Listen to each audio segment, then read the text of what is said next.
ஒரு கண்ணாடி தண்ணீர் உங்கள் வாழ்க்கையை மாற்றுமா தெரியுமா? பல ஆன்மீகர்கள் சொல்லும் ஒரு சின்ன ரகசியம் இருக்கு. தண்ணீர் நம்ம எண்ணங்களையும் உணர்ச்சிகளையும் உணரும் சக்தி கொண்டது. உதாரணத்திற்கு, கணவன் மனைவி இடையில் அடிக்கடி சண்டை நடக்கிறதா? அல்லது ஒருவருடன் ஒருவர் பேசாமல் அமைதியாக இருக்கிறீர்களா? அப்படியானால் இன்று இந்த சின்ன முறையை செய்து பாருங்கள். முதலில் ஒரு கண்ணாடி தண்ணீர் எடுத்துக்கொள்ளுங்கள். அதை இரு கைகளாலும் பிடியுங்கள். கண்களை மூடி மெதுவாக சிரியுங்கள்.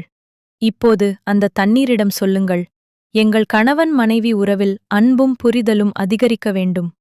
எங்கள் வீட்டில் அமைதி மற்றும் சந்தோஷம் நிறைய இருக்க வேண்டும். அந்த தண்ணீருக்கு மனதார நன்றி சொல்லுங்கள். பிறகு கண்களை திறந்து அந்த தண்ணீரை மெதுவாக குடிங்க. குடிக்கும்போது கற்பனை செய்யுங்கள், உங்கள் உறவு அன்பால் நிரம்பி மாறுகிறது என்று. இந்த முறையை 7 நாட்கள் தொடர்ந்து செய்து பாருங்கள். மாற்றம் தெரிந்தால் கமெண்டில் நன்றி பிரபஞ்சம் என்று எழுதுங்கள்.